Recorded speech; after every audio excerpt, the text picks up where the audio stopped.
Right now, the infrastructure being planned to power the next generation of artificial intelligence carries a projected price tag of $1.4 trillion. This comparison puts OpenAI's current path into perspective. While a successful tech startup might raise hundreds of millions, this infrastructure commitment alone is larger than the annual economic output of many developed nations. It is a scale of capital that moves the company into the territory of global infrastructure. Building the financial scaffolding for a leap of this size requires a specific type of discipline.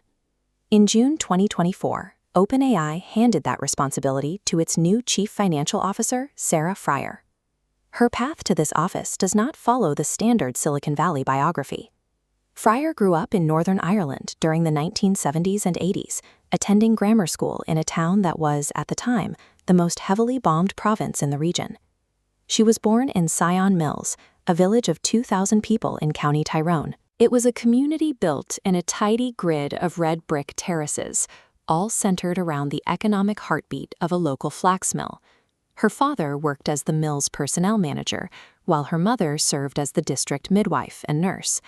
In a village that small, everyone was a neighbor, and every figure on a ledger represented a family her parents knew by name. This background in community accountability became her professional foundation.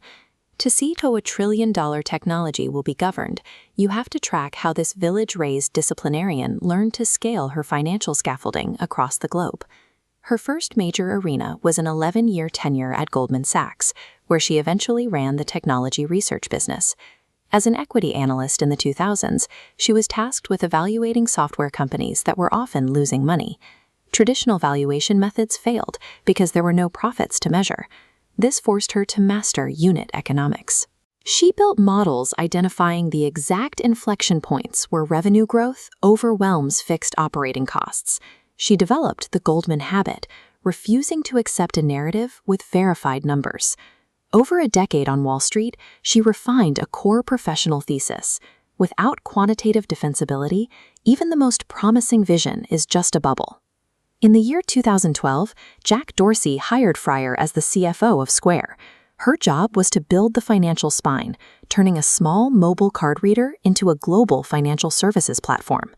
The limits of that spine were tested during the 2015 IPO. Square faced skepticism, reporting $154 million in annual losses, while investors doubted Dorsey's dual leadership. On its first day, the market lacked confidence. Square priced at $9 a share. But Friar didn't panic.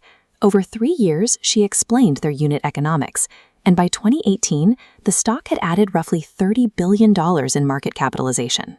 As she moved on to her next role, Dorsey sent her a final piece of advice: allow yourself to fail in public. Square served as her operator's education. It proved she could protect the ledger while a company grew into its public valuation. She applied those lessons to Nextdoor, joining as CEO in late 2018.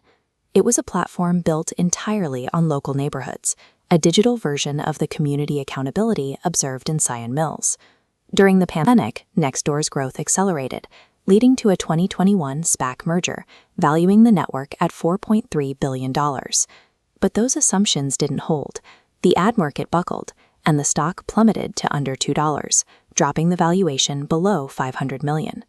Instead of using typical corporate spin to explain the slide, Friar publicly acknowledged a lack of valuation discipline. She took personal ownership of the fact that monetization timelines had not met expectations. That radical transparency had an unexpected effect. By owning a public disappointment directly, she proved to the market that she prioritized the truth of the ledger over her reputation. In June 2024, Friar stepped into a role that requires balancing a nonprofit mission with trillions of dollars in private infrastructure commitments. As the first CFO of OpenAI, she is managing the transition from a research lab to a global utility. The scale of this transition is physical. OpenAI's infrastructure projections reach up to 10 gigawatts of power. To put that in perspective, the entire electricity consumption of the island of Ireland is roughly 7 gigawatts. Operating at this scale creates high-stakes visibility.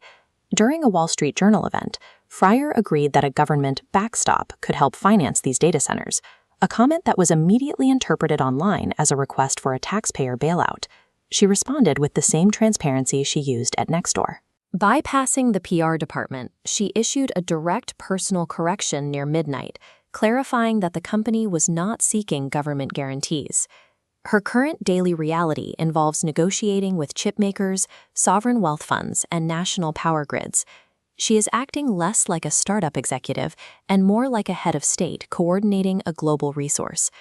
Sarah Friar's significance lies in her attempt to apply the same unyielding accountability of a village personnel manager to the trillion-dollar, gigawatt-consuming frontier of machine intelligence. She is the disciplinarian tasked with ensuring the math keeps pace with the vision.